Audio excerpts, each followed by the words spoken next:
আসসালামু আলাইকুম। গ্রাম বাংলা রান্নাঘরের পক্ষ থেকে আপনাদের সবাইকে স্বাগতম। চলে আসলাম আপনাদের সাথে শেয়ার করার জন্য নতুন আরেকটি রেসিপি নিয়ে। দেখেই বুঝতে পারছেন আজকের রেসিপি পেঁয়াজু। হ্যাঁ, আজকে আমি পেঁয়াজুর আপনাদের সাথে বানাইয়া মুসমুসে কীভাবে বানানো যায় সেটা শেয়ার করার জন্য চলে আসলাম। আর তাহলে চলেন আমি কীভাবে আজকে পেঁয়াজুটা বানালে আপনাদের সাথে শেয়ার করি। ১ম এ একটা মিক্সিং বোল নিয়ে তার ভিতরে ১ কাপ পরিমাণে বাটা আরকি খেসারি ডাল বেটে নিয়েছি আমি অফ ক্যামেরায় ওটা এড করেছি। আর 1/2 কাপ চালের গুঁড়া এড করেছি মুচমুচে হওয়ার জন্য পেঁয়াজুটা। ১ কাপ পরিমাণে পেঁয়াজ কুচি, কিছু ধনেপাতা কুচি, ৩ টা কাঁচামরিচ কুচি এড করে দিলাম। এ পর্যায়ে দিচ্ছি কয়েকটা আস্ত জিরে। যেকোনো জিনিস যদি একটু ফ্রাই করা হয় সেখানে যদি জিরার গুঁড়ো বা আস্ত জিরে দেওয়া হয় সেখান থেকে একটা ভালো ফ্লেভার আসে।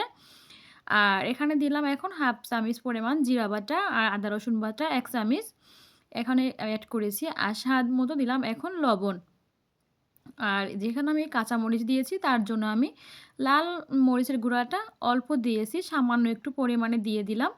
এখন এটা ভালো করে মেখে মানে এটা মেরিনেট করে নিতে হবে।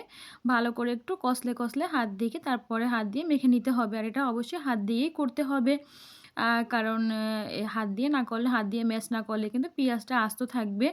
আর ভালোভাবে এগুলো কিন্তু মেরিনেট হতে চাইবে না। আর এখানে আমি সামান্য ১ চিমটি পরিমাণে হলুদের গুঁড়া এড করেছি। আর পেঁয়াজুতে কিন্তু বেশি হলুদের গুঁড়া দিলে তখন পেঁয়াজুটা খেতে তিতো হয়ে যায়। তখন ভালো লাগে না। সেই ক্ষেত্রে অবশ্যই একটু পেঁয়াজুটায় মাথায় রেখে একটু হলুদের গুঁড়া কম দিবেন। আর এখানে আমি এখন এড করলাম ইনো আর ১ প্যাকেট ইনো থেকে অর্ধেকটা আমি এখানে এড করেছি। আর অবশ্যই মাথায় রাখতে হবে ইনোটা দেওয়ার পর কিন্তু এই যে ডালের যে মিশ্রণটা এটা কিন্তু অনেক সময় ধরে রাখা যাবে না। সাথেই কিন্তু ভেজে নিতে হবে। আমি ভালো করে মেখে নিচ্ছি আর আপনাদের একটা দেখাই দিচ্ছি যে কীভাবে বানাবো আমি দেখাই দিচ্ছি। এভাবে কিন্তু একটু নিয়ে তারপরে বাটির সাথে চাপ দিয়ে তারপর পেঁয়াজুটা বানাতে হবে। আমি একটা কড়াই নিয়েছি চুলার উপরে পর্যাপ্ত পরিমাণে তেল দিয়ে নিয়েছি তার ভিতরে। এখন আমি বাটি থেকে একটু মিশ্রণ নিয়ে আর বাটিতে চাপ দিয়ে তারপর কিন্তু ছেড়ে দিয়েছি তেলের ভিতরে। আর অবশ্যই এভাবে কিন্তু পেঁয়াজগুলান ভাজতে হবে। পাতলা করে ভাজলে কিন্তু পেঁয়াজগুলান মুচমুচে হয় এবং খেতেও অনেক ভালো লাগে। আর পেঁয়াজ যদি মুচমুচে না হয় তাহলে কিন্তু খেতে একদম ভালো লাগে না। আর এ পর্যায়ে চুলার আঁচ থাকবে কিন্তু মিডিয়াম টু লোর মাঝামাঝি। আর না হলে কিন্তু পেঁয়াজের উপরটা একদম ভাজা হয়ে যাবে, ভিতরটা কিন্তু কাঁচা থাকবে। সেক্ষেত্রে কিন্তু খেতে ভালো লাগবে না। অবশ্যই একটু হাতে সময় নিয়ে আ চুলার আঁচটা কমিয়ে তারপরে মাঝে মাঝে একটু নেড়ে-চেড়ে পেঁয়াজগুলো লাল করে ভেজে নিতে হবে। আর যারা এখনও আমার চ্যানেলটি সাবস্ক্রাইব করেননি, অবশ্যই চ্যানেলটি সাবস্ক্রাইব করার জন্য অনুরোধ রইলো। আর আমার ভিডিও যদি আপনাদের ভালো লাগে তাহলে অবশ্যই লাইক, কমেন্ট, শেয়ার করে পাশে থাকবেন।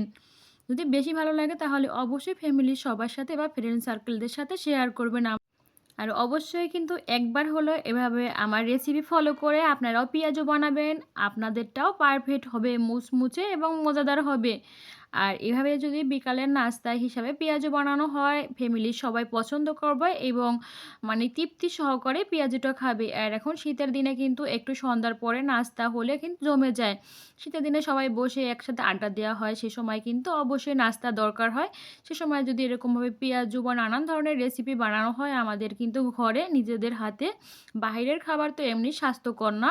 তবে বাসায় যদি একটু কষ্ট করে আমরা যদি অল্প সময় হাতের কাছে যে উপকরণ থাকে সেগুলো দিয়ে একটু নাস্তা রেডি করে কিন্তু ভালো লাগে, নিজেদের ফ্যামিলির সবার খেতেও ভালো লাগে, সবার স্বাস্থ্যও ভালো থাকবে, ক্ষতি হবে না।